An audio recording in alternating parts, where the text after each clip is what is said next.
Assalamualaikum warahmatullahi wabarakatuh. Alhamdulillahirrabbilalamin. Wassalatu wassalamu ala asrafil anbiya'i wal mursalin Sayyidina Muhammadin wa ala alihi washabihi wasallam. Amma ba'du. Saya di sini atas nama Hashim Mahrus Azharabidin dari Prodi Akuntansi yang akan berorasi tentang Islam moderat.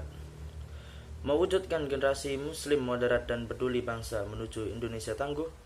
Islam moderat semakna dengan Islam jalan tengah, atau dalam bahasa Arabnya adalah wasyatiyah. Banyak sekali penamaan serupa yang memiliki makna sama. Konsep Islam moderat pada dasarnya hanyalah sebatas tawaran yang semata-mata ingin membantu masyarakat pada umumnya dalam memahami Islam. Jadi Islam moderat itu bukannya membeda-bedakan, tapi hanya untuk mempermudah. Bersikap moderat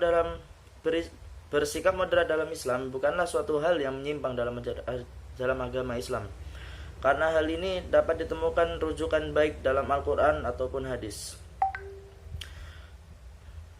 Pengembangan pemahaman Islam moderat untuk konteks Indonesia dapat dianggap begitu penting, apalagi untuk generasi muda yang saat ini. Bukankah diketahui bahwa di wilayah Indonesia ini terdapat banyak paham dalam Islam, beragam agama dan multi etnis, sehingga karakteristik Islam moderat ini dapat menjadi formula untuk mengatasi beragam persoalan umum, terkhusus di era globalisasi saat ini, seperti persoalan radikalisme, keagamaan, takfir, fanatisme, yang tentunya memerlukan sebuah sikap proporsional dan adil yang teridentifikasikan dalam sebuah konsep, yaitu watasyah.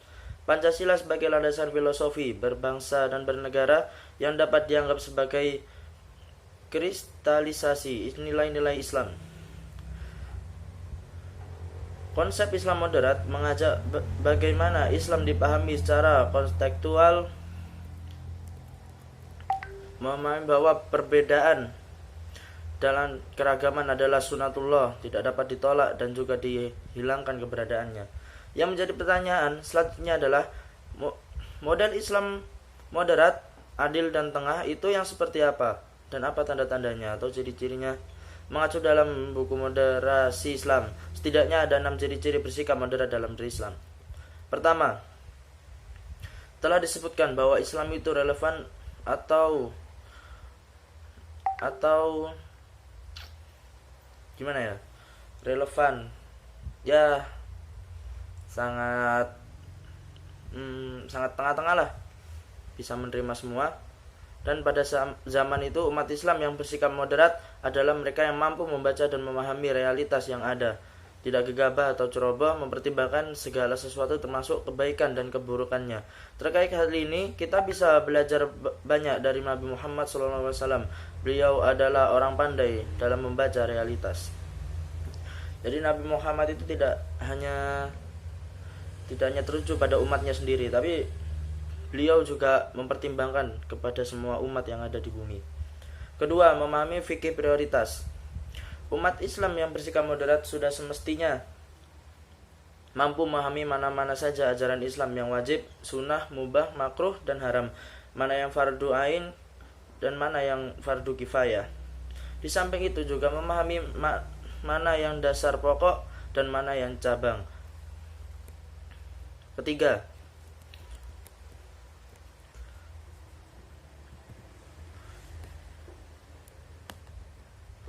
memberikan kemudahan kepada orang lain dalam beragama.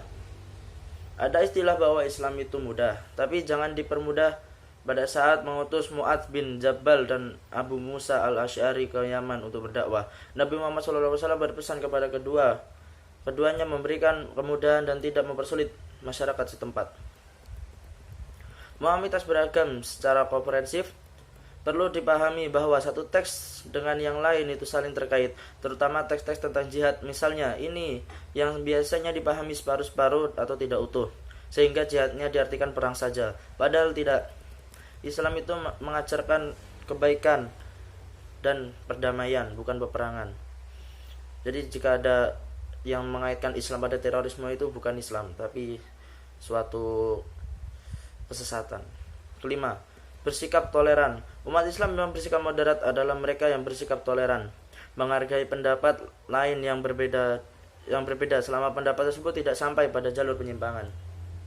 Karena sesungguhnya perbedaan itu adalah suatu yang niscaya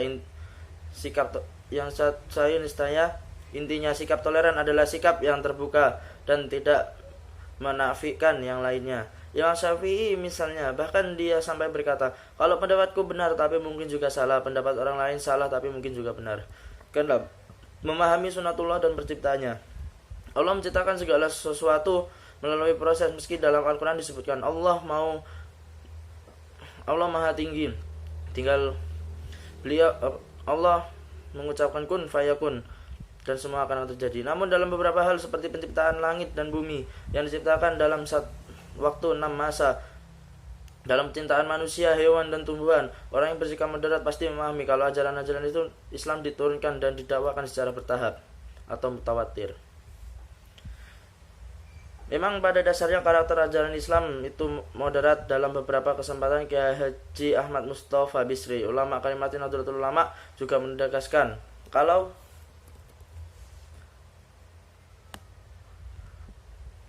Islam moderat itu bukan berarti Islam moderat itu adalah Islam, bukan berarti bukan Islam. Akan tapi sifat atau karakteristik dasar Islam moderat tertutup oleh perilaku dan sikap sebagian umat Islam yang berlebih-lebihan, baik yang radikal maupun fundamental ataupun yang liberal. Bukankah sebaiknya urusan adalah yang pertengahan? Semoga kita sebagai bangsa muda yang sekarang ini bisa menjadi generasi muslim moderat dan juga peduli bangsa maupun menjadikan Indonesia maju dan tangguh.